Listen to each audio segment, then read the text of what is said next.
Bienvenidos inversores y futuros inversores. En este momento van a aprender sobre el curso de cómo invertir en criptomonedas desarrollado por Pasión Cripto.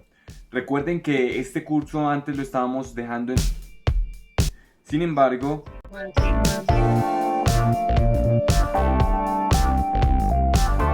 el día de hoy simplemente lo traemos por suscribirse y activar la campanita.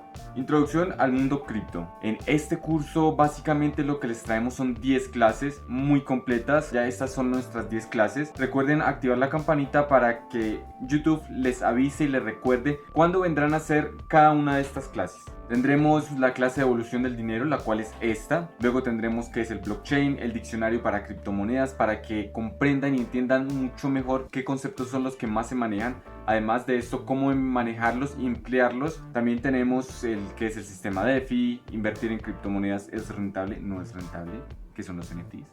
Plataformas para el análisis fundamental. Aquí en esto sí vamos a irnos por las plataformas básicas. Sin embargo, un poco más adelante, apenas terminemos este curso, iniciaremos el curso de inversión fundamental, donde ya explicaremos mucho más a detalle y mucho más profundo todo lo necesario para hacer un buen análisis fundamental para las criptomonedas. También tenemos las plataformas para el análisis fundamental, las plataformas para el análisis técnico. Vamos a ver unas cuantas plataformas, cuáles son las mejores, dónde las utilizamos, cómo las utilizamos, cuál es nuestro análisis técnico y otras más. También de eso recuerden que tendremos un curso, pero este ya vendrá más adelante, porque recuerden que vamos a tener una sección de trading en vivo, pero apenas lleguemos a los 1000 suscriptores. Por otro lado también tenemos los mejores indicadores para las criptomonedas. Esto más que todo lo vamos a ver porque al iniciar nosotros creemos que el utilizar indicadores es muy viable. Sin embargo, nosotros recomendamos menos de 3, ya los veremos y les vamos a enseñar cómo se calculan estos indicadores, de dónde salen, por qué se analiza con indicadores. Eso sí lo veremos en este curso, pero pues recuerden que más adelante tendremos un curso de análisis técnico. Con los indicadores, muchísimos indicadores, vamos a ver demasiados indicadores. Pero pues ustedes van a ser quienes elijan los indicadores.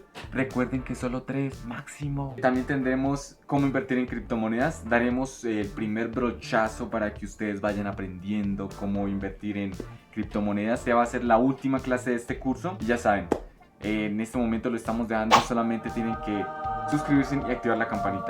Estén pendientes de los siguientes cursos y de las clases. Vamos, evolución del dinero. Esta es nuestra primera clase. Esta clase la planteamos porque creemos que es más que necesario conocer cómo fue toda la evolución del dinero para llegar a las criptomonedas, que es a lo que nosotros le damos valor para futuramente intercambiarlo. Las criptomonedas como Bitcoin, de dónde nació Bitcoin, qué es todo este proceso que está detrás de Bitcoin y del blockchain, porque recordemos que si es una moneda tiene que tener un valor adyacente, y esto es lo mismo que todo el dinero, literal todo el dinero tiene que tener un valor adyacente para que las personas que lo utilicen le den un valor y este valor sea el de intercambio. Por eso tenemos las unidades de medida, ya sea $1, $10, $50, $100. Lo primero que vamos a conocer es cómo se empezó a implementar el trueque. Recordemos que el trueque era básicamente el intercambio de un bien o un activo que se necesitara. La balanza comercial que se daba era qué tanto me vale este o qué tanto me interesa tener este producto y qué tanto le puedo dar del producto que yo tengo. Sin embargo, esto apenas era el desarrollo y hubo demasiados problemas en el trueque, porque a una persona le interesaba más de un activo que del otro, y asimismo se daba la oferta y la oferta probablemente podía ser rechazada debido a que el demandante no le interesaba el producto que le estaban ofreciendo, entre otras cosas. Luego tenemos el dinero u objetos de valor, donde aquí en esto ya se empieza a dar un concepto más afín a lo que conocemos como el dinero hoy en día. Venimos con los objetos de valor que generalmente tendían a ser escasos, ya fueran los dientes de ballena, granos de arroz, caracolas de mar, ganado e incluso hasta esclavos. Esto más que todo se daba debido al valor que cada quien le daba a estos activos y que básicamente eran difíciles de conseguir y tenían un valor extra, que eran básicamente escasos, no había tanta oferta en el mercado y esto les daba un valor para negociarlos e intercambiarlos. Los metales preciosos, esto ya es un dinero un poco más afín y conocemos un poco más. Básicamente muchas monedas decían pesos oro o que se basaban en un activo refugio como el oro o la plata. Acá en esto ya empezamos a ver que se le daba una utilidad, era un poco más eficiente el dinero, siendo el oro, ya que se podían tener unidades de medidas más afines. La escasez básicamente era para todo el año, además de que era pequeña, duradera y fácil de transportar. Esto es lo que le permitía al oro o a los metales preciosos era ser intercambiables, porque ya se le daba un valor un poco más fuerte para el intercambio de los bienes y servicios. Luego vienen las transacciones. Acá en esto ya empezamos a ver parte de lo que vendría siendo algo como relacionado al concepto de blockchain, porque tenemos los libros contables, que básicamente era la anotación de cada una de las transacciones en los libros de contabilidad de cada uno de los bancos que nos ofrecían este servicio. Acá en esto ya también se empieza a ver el dinero, que se respalda básicamente en un activo que es fijo, oro o la plata en algunos casos. Literalmente intercambiar el dinero físico, a ir al banco y pedir lo que costaba o lo que nos garantizaba el banco en oro, los pesos, los famosos pesos oro, que se intercambiaban. Luego de esto vendría siendo el papel moneda basado en oro, que era lo que ya les venía comentando, donde los bancos garantizaban y respaldaban cada una de las monedas que emitían en oro.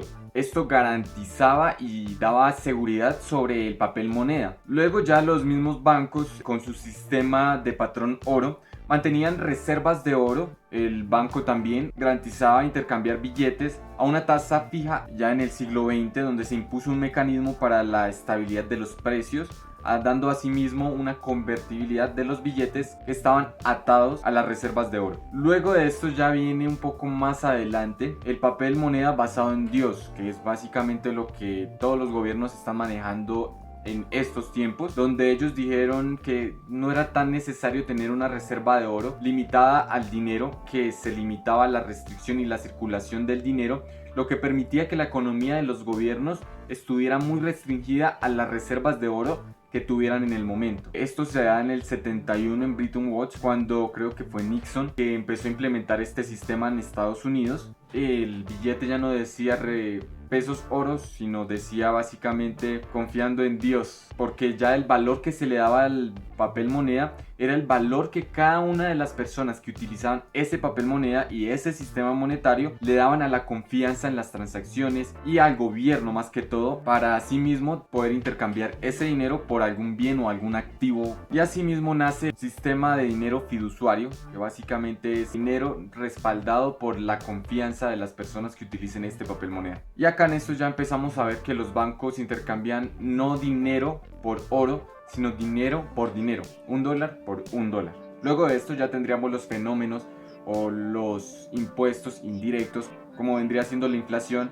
Lo que hace es que el dinero cada vez valga menos debido a la oferta y la demanda, además de la circulación de billetes y la misma impresión de billetes, que es algo que es muy común en cada uno de los estados, y esto hace que nosotros estemos perdiendo dinero al no invertirlo o al guardarlo debajo del colchón. ¡Inviertan! Y por fin empezamos a conocer las criptomonedas, donde alguien llamado Satoshi Nakamoto, un grupo denominado Satoshi Nakamoto, lanza en 2008 un white paper donde dicen que solamente va a haber 21 millones de monedas y estas siempre va a ser la misma cantidad, y al momento de hacer las transacciones se va a ir quemando, o sea, lo que vendría siendo, se va a reducir la oferta de las monedas, lo que haría que la demanda fuera un poco más alta cada vez. Este sistema se basa prácticamente en la representación digital del valor. No es emitido por ninguna autoridad central o estado, no es regulado por nadie, pero al mismo tiempo es regulado por todos. Esto debido a que las transacciones del blockchain o los bloques o minados, donde se validan cada una de las transacciones, que es lo mismo que veíamos anteriormente con los libros contables, llamado blockchain, y cada uno queda registrado.